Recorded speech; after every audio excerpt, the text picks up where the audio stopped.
ಆದರೆ ಇಲ್ಲಿ ಇವತ್ತು 1 ಕ್ವಿಂಟಲ್ ಅಲ್ಲ, ಅರ್ಧ ಕ್ವಿಂಟಾಲು ಕೂಡ ಇವತ್ತು ಎಕರೆನಲ್ಲಿ ಕಾಣ್ತಕ್ಕಂಥದ್ದಕ್ಕೆ ಅಸಾಧ್ಯ ಆಗಿದೆ. ಅಂಥ ಒಂದು ಪರಿಸ್ಥಿತಿ ಇವತ್ತು ರೈತರ ಜೀವನದಲ್ಲಿ ನಿರ್ಮಾಣ ಆಗಿರ್ತಕ್ಕಂಥದ್ದು. ರೈತರು ಇಂಥ ಸಂಕಷ್ಟದ ದಿನಗಳಲ್ಲಿ ರಾಜ್ಯ ಸರ್ಕಾರ ನಮಗೆ ಕನಿಷ್ಠ ಪಕ್ಷ ಹೆಕ್ಟೇರ್ಗಲ್ಲ, ಆದರೆ ಎಕರೆಗೆ ಒಂದು 20,000 ರಿಂದ 25,000 ಪರಿಹಾರ ಕೊಟ್ಟರೆ ನಾವು ಹೇಗಾದರೂ ಬದುಕ್ಕೊಳ್ತೀವಿ ಮುಂದೆ. ಮತ್ತೆ ಏಕೆಂದರೆ ರೈತನಿಗೆ ಬೇರೆ ಇನ್ನೇನು ವ್ಯವಹಾರಗಳು ಇಲ್ಲ, ವಹಿವಾಟುಗಳು ಇಲ್ಲ, ಬೇರೆ ಇನ್ನೇನು ಗೊತ್ತಿಲ್ಲ ರೈತನಿಗೆ. ಈ ವರ್ಷ 2 ಅಲ್ಲ 3 ಬೆಳೆ ಹಾಳಾದರೂ ಮತ್ತೆ ರೈತ ಮುಂದಿನ ಬೆಳೆ ಆಗ್ತಕ್ಕಂಥದ್ದಕ್ಕೆ ಚಿಂತನೆ ಮಾಡ್ತಾನೆ ಹೊರತುಪಡಿಸಿ ಬೇರೆ ಇನ್ನೇನು ರೈತನ ಕೈಯಲ್ಲಿ ಮಾಡಲಿಕ್ಕೆ ಅವನು ಅಸಹಾಯಕ. ಹಾಗಾಗಿ ರೈತರು ಕೇಳ್ತಾ ಇರ್ತಕ್ಕಂಥದ್ದು ಇಷ್ಟೇ. ನಾವು ಅವ್ರನ್ನ ಭೇಟಿ ಮಾಡಿದಾಗಲೂ ಕೂಡ, ಯಾಕೆಂದರೆ ನಾವು ಮೇಲ್ನೋಟಕ್ಕೆ ತಮ್ಮ ಮಾಧ್ಯಮದ ಮೂಲಕ ಒಂದಷ್ಟು ಪ್ರಕಟಣೆಗಳು, ಸುದ್ದಿಗಳು ಇವೆಲ್ಲವೂ ಕೂಡ ಹೊರಡಿಸಿರ್ತಕ್ಕಂಥದ್ದನ್ನ ನಾವು ಕೂಡ ಪತ್ರಿಕಾ ಮಾಧ್ಯಮಗಳಲ್ಲಿ, ದೃಶ್ಯ ಮಾಧ್ಯಮಗಳಲ್ಲಿ ನೋಡ್ತಾ ಇದ್ದೇವೆ. ಅಂದರೆ ನಾವೇ ಸ್ವತಃ ರೈತರ ಬಳಿ ಹೋಗಿ ಅವರ ಸಂಕಷ್ಟವನ್ನು ಕೇಳಿದಾಗ ನಿಜಕ್ಕೂ ಕೂಡ ಇವತ್ತು ಅವರ ಪರಿಸ್ಥಿತಿ ಎಲ್ಲಿಗೆ ಹೋಗಿ ತಲುಪಿದೆ ಅಂತಕ್ಕಂಥದ್ದನ್ನ ನಾವೆಲ್ಲರೂ ಕೂಡ ಆಲೋಚನೆ ಮಾಡಬೇಕಾಗ್ತದೆ. ಅದರಲ್ಲೂ ಸರ್ಕಾರ ನಡೆಸ್ತಕ್ಕಂಥವರು, ರಾಜ್ಯ ಸರ್ಕಾರ, ಇದು ಬಹಳ ಗಂಭೀರವಾಗಿ ಈ ವಿಚಾರವನ್ನು ತೆಗೆದುಕೊಳ್ಬೇಕಾಗ್ತದೆ. ಯಾಕೆಂದರೆ ಈ ವರ್ಷ ನಮ್ಮೆಲ್ಲರಿಗೂ ತಿಳಿದ ಮಟ್ಟಕ್ಕೆ 55% ಹೆಚ್ಚು ಮಳೆ ಆಗಿರ್ತಕ್ಕಂಥದ್ದು. ಪ್ರತಿ ವರ್ಷಕ್ಕೂ ನಾವು ಕಂಪ್ಯಾರಿಸನ್ ಮಾಡೋದಾದರೆ ವರ್ಷ ಎಷ್ಟೇನ ಅದು 266 ಮಿಲಿಮೀಟ್ರ 266 ಮಿಲಿಮೀಟ್ರ್ ರೆಕಾರ್ಡ್ ಆಗಿದೆ ರೈನ್ಫಾಲು. 63 ಇಷ್ಟು ದೊಡ್ಡ ಮಟ್ಟದಲ್ಲಿ ಈ ಬಾರಿ ಮಳೆರಾಯನ ಒಂದು ಆರ್ಭಟ ಇವತ್ತು ರೈತರ ಬದುಕಿನ ಮೇಲೆ ಆಗಿರ್ತಕ್ಕಂಥ ಪರಿಣಾಮ. ಅದರಲ್ಲೂ 902 ಕೋಟಿ ರೂಪಾಯಿಯಷ್ಟು ಇವತ್ತು ಸಂಪೂರ್ಣವಾಗಿ ಕೃಷಿ ಪ್ರದೇಶ, ಅವ್ರು ಬೆಳೆದಂಥ ಜಮೀನುಗಳು ಸಂಪೂರ್ಣವಾಗಿ ಇವತ್ತು ಲಾಸ್ ಆಗಿರೋವಂಥದ್ದು ಇದು ರಿಪೋರ್ಟ್ ಆಗಿದೆ. ಅದರಲ್ಲಿ 2 ಹೆಕ್ಟೇರ್ಗಿಂತ ಕಮ್ಮಿ ಇಟ್ಕೊಂಡಿರ್ತಕ್ಕಂಥವ್ರು ಹತ್ತತ್ರ 650 ಕೋಟಿ ರೂಪಾಯಿ ಲಾಸ್ ಆಗಿದೆ. 2 ಹೆಕ್ಟೇರ್ಗಿಂತ ಜಾಸ್ತಿ ಇಟ್ಕೊಂಡಿರ್ತಕ್ಕಂಥ ಜಮೀನ್ದಾರರು ಹತ್ತತ್ರ 259 ಕೋಟಿ, ಒಟ್ಟಾರೆಯಾಗಿ 902 ಕೋಟಿ ರೂಪಾಯಿಯಷ್ಟು ಸಂಪೂರ್ಣವಾಗಿ ಕೃಷಿ ಪ್ರದೇಶ ರೈತರದು ಜಮೀನುಗಳಲ್ಲಿ ಭಾಳ ಪೆಟ್ಟನ್ನು ತಿಂದಿದ್ದಾರೆ, ಲಾಸ್ ಆಗಿದೆ. ಈಗ ಇನ್ನೊಂದು ಕಡೆ ನಿನ್ನೆ ಸಂವಾದ ಮಾಡಬೇಕಾದ್ರೆ ರೈತರು ಹೇಳೋವಂಥದ್ದು, ಇವತ್ತೇನು ಕೆಲವೊಂದಷ್ಟು ವರದಿಗಳನ್ನ ರಾಜ್ಯ ಸರ್ಕಾರದ ಕಡೆಯಿಂದ ವರದಿ ಮಾಡ್ತಾ ಇದ್ದಾರೆ. ಆ ವರದಿ ಒಂದು ರೀತಿ ವೈಜ್ಞಾನಿಕವಾಗಿಲ್ಲ, ಅವೈಜ್ಞಾನಿಕ ಅಂತಕ್ಕಂಥದ್ದು ರೈತರ ಭಾವನೆ.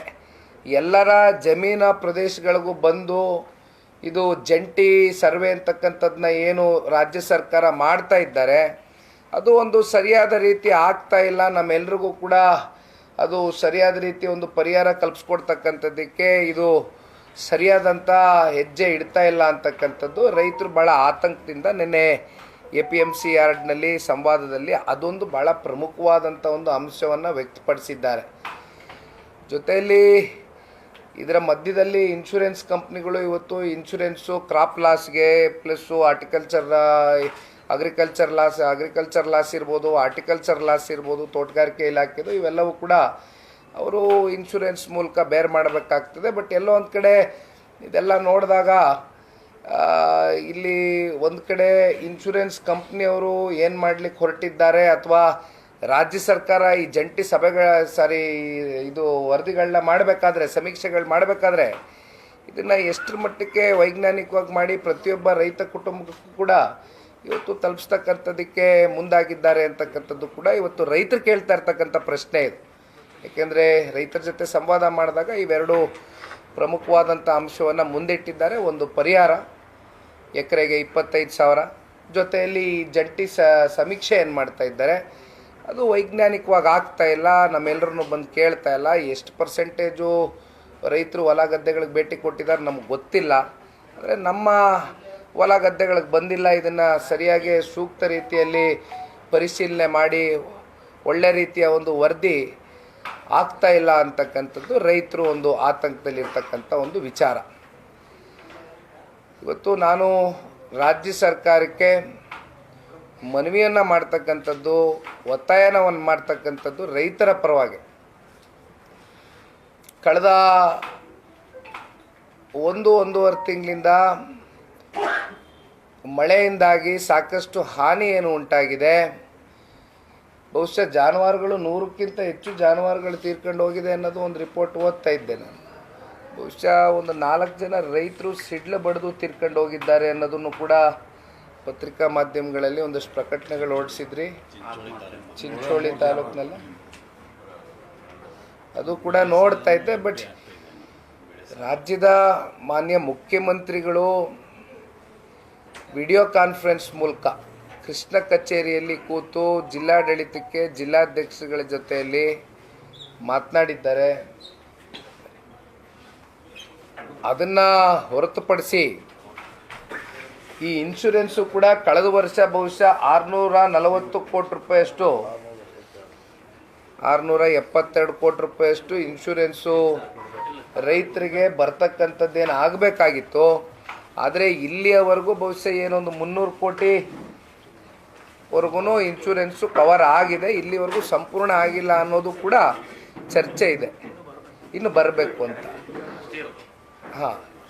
ಲಾಸ್ಟ್ ಇಯರ್ದು, ಹೌದು ಲಾಸ್ಟ್ ಇಯರ್ದು. ಹಾಗಾಗಿ ಒಂದು ಮುಖ್ಯಮಂತ್ರಿಗಳು ಒಂದು VC ಮಾಡಿರುವಂಥದ್ದು ಬಿಟ್ಟರೆ ಕೃಷ್ಣ ಕಚೇರಿಯಲ್ಲಿ ರಾಜ್ಯ ಕೃಷಿ ಸಚಿವರು ರಾಜ್ಯಕ್ಕೆ ಕೃಷಿ ಸಚಿವರ ಅಥವಾ ಅವ್ರ ತಾಲೂಕಿಗೆ ಸೀಮಿತನಾ ಅಥವಾ ಅವರು ಜಿಲ್ಲೆಗೆ ಮಾತ್ರ ಕೃಷಿ ಸಚಿವರ ಅನ್ನೋವಂಥ ಒಂದಷ್ಟು ಚರ್ಚೆಗಳು ಇವತ್ತು ರೈತಾಪಿ ವಲಯದಲ್ಲಿ ಪ್ರಾರಂಭ ಆಗಿದೆ.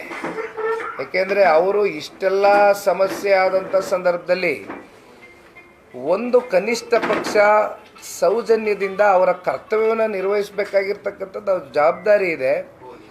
ಆದರೆ ಇಲ್ಲಿವರೆಗೂ ಕೂಡ ಅವರು ಯಾವ ಒಂದು ಪ್ರದೇಶಗಳಿಗೂ ಕೂಡ ಭೇಟಿ ಕೊಟ್ಟಿರ್ತಕ್ಕಂಥದ್ದನ್ನು ನಾವು ಇಲ್ಲಿವರೆಗೂ ಕಾಣಲಿಕ್ಕೆ ಸಾಧ್ಯ ಆಗಿಲ್ಲ.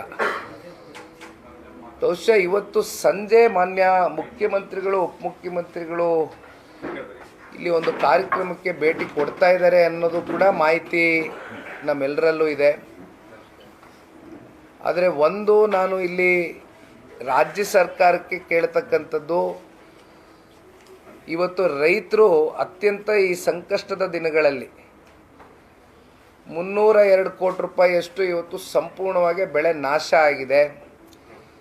ಇದನ್ನು ಯಾವ ರೀತಿ ರಾಜ್ಯ ಸರ್ಕಾರದ ಕಡೆಯಿಂದ ರೈತರ ಜೊತೆಯಲ್ಲಿ ನಿಂತು ಈ ಬೆಳೆಗಳನ್ನ ನಾಶ ಆಗಿರ್ತಕ್ಕಂಥ ಹಿನ್ನೆಲೆಯಲ್ಲಿ ಅವ್ರಿಗೆ ಒಂದು ಸಬಲರಾಗಿ ಮಾಡ್ತಕ್ಕಂಥದ್ದಕ್ಕೆ ಆರ್ಥಿಕವಾಗಿ ಯಾವ ರೀತಿ ನೆರವನ್ನು ನೀಡ್ಬೋದು ಅಂತಕ್ಕಂಥದ್ರ ಬಗ್ಗೆ ಇವತ್ತು ರಾಜ್ಯ ಸರ್ಕಾರ ಉತ್ತರ ಕೊಡಬೇಕಾಗಿದೆ.